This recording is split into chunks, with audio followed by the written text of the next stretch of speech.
So congratulations to your new Viva Max movie. Yung first question ko kay Joseph. Joseph, parang matagal-tagal kaya yata hindi gumawa ng Viva Max, di ba? Parang... Ano ito, mabataba? Yeah.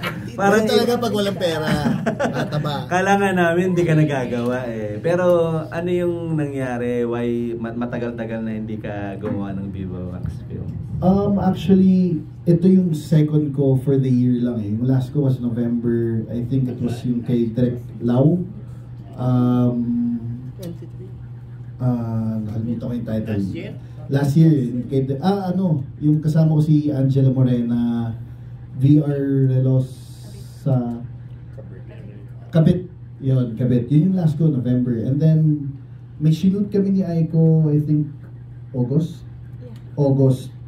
Kay Direct GB, pero sa December pa siya i-air. So, magkikita tayo ulit sa December, I think. So, ayun, wala. Nakaka-burnout rin kasi. So, parang I gave myself from November until, well, ideally, yung sinabi ko sa sarili ko, half of the year ng ano. Pero parang, napasarap na yung pahinga din eh.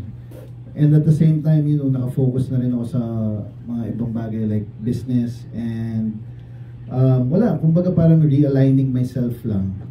Kasi sobrang, I don't know, parang na-burnout rin talaga ako with all the projects. I mean, not in a bad way I'm thankful pa rin ako for all the projects, but syempre, I think from time to time, kailangan na rin talaga ng pahinga.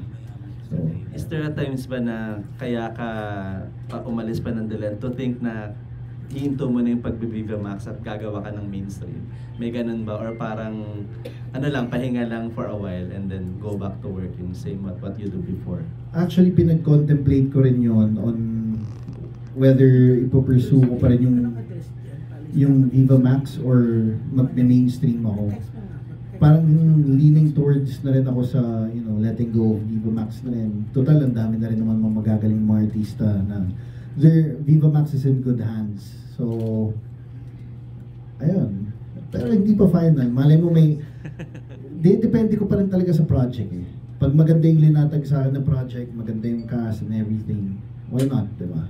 Pero may limitation na ba? Na hanggang dito na lang, hindi ka totally mag-uubad? Before yung ginagawa mo before, may ganun bang ano? Wala pa restrictions before.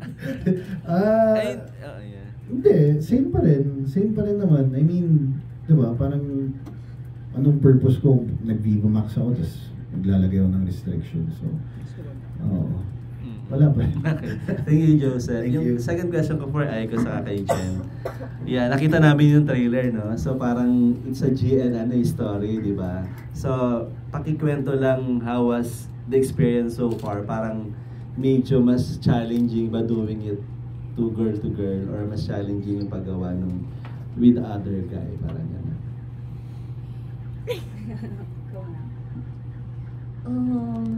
GL ulit ako, no? So far, marami-rami na rin nagawang GL minsan sa guy.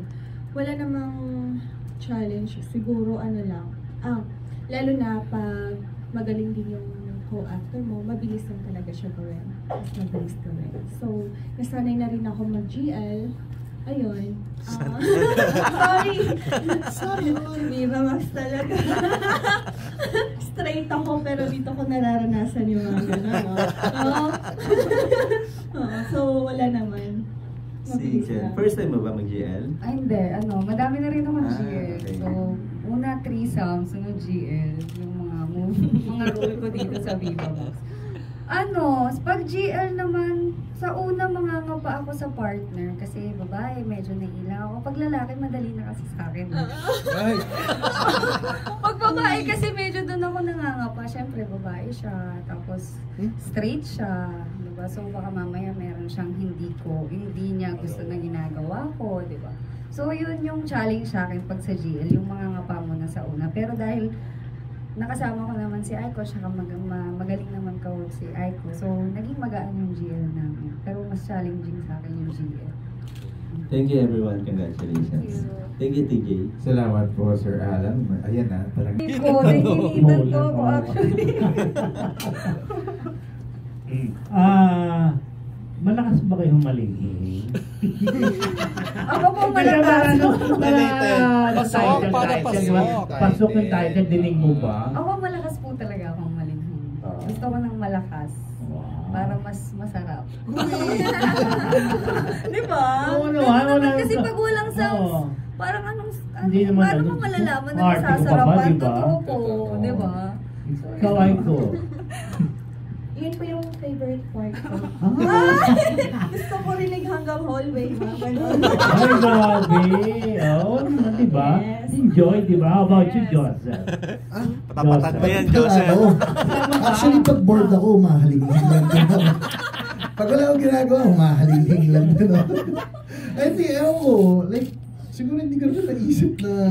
Yun. Marami rin kasing humahalinghing pero fake. So ako mas gusto ko yung natural lang. Kung maingay, maingay. Kung tahimik, tahimik. Pero gusto ko yung organic. Yung, Organic. Maraming nag-fake eh, diba? Samples. Na ba niyang bumigay ng emosyon which is kailangan niya umiyak. Ah. Sabi ni Jen, opo, direct, okay na ako. Ganyan. So action, kung may eksena na kami, naka-eye ko ako, tapos pagkalingon ko lang, grabe na yung hagulgul ni Jen doon, na parang without actor's cue or anything. Okay. So, ako pa nga yung parang nawala sa, buti wala sa akin yung camera noon kasi ako yung nagulat na parang, uy, may umiyak na doon. So, ayun, sobrang hands down ako, napakahusay na lang dalawa. And sa love scenes naman, wala, komportable rin ako with them eh. You know, it's- First time sa... yeah, first time ko with Jen. Kaso, before pa naman kami magkakalala, at saka nag-usap rin naman kami na kahit ano mangyari, huwag tayo maging awkward kasi slightest ano lang, mahalata talaga sa TV. O, trabaho lang. So, ewan ko kung para sa kanya trabaho lang yun. Pero, joke. Joke, ewan ko. Siyempre. Diba? Di ba ikaw trabaho lang? Ako trabaho lang. Ewan ko. Diba, hindi ko naman pwede magsalita para sa kanya. di ba? Mamaya na lang tanungin niya rin siya. Ito na nga, Jeff. Diba? So, ano naman masasabi mo ron? Sa, yung normal shoot nyo and the bed shoot. Sige, naramdaman mo, trabaho lang ba ikaw? Parang hindi ko naramdaman trabaho mo lang. Hindi, professional din naman po kasi Siyempre sa'yo. yun. Sanay na ano, di ba? So, trabaho lang din po para sa akin. Sabi ko nga sa kanya, uy, magtatrabaho na ako. Ay, so magtatrabaho na ako, sasarapan ko na yung pag-ibabaw doon sa Oo, diba? Trabaho lang yun, di ba? Kami trabaho lang ginagawa namin, hindi kami ano, wala kaming mali siya rito. Sa kapay. Oo, di ba? Kami, Paul, ikaw ganyan, mamalisahan kami. No, trabaho lang to dyan. Huwag ka mag-respect masyado. How about you? Ay ko. Ano to? Ano? Magaling tong actor eh. Oo, matagal. Di ba? Elizalde. Di ba yung nanay mo? Marines. Oo, kilala ko yun si Marines. Oo. Ayun. Nung nalaman ko na makaka-work ko siya, sabi ko, ay, nasa ano ako? Nasa... Safe hands. Yeah, safe hands ako. Kala ko.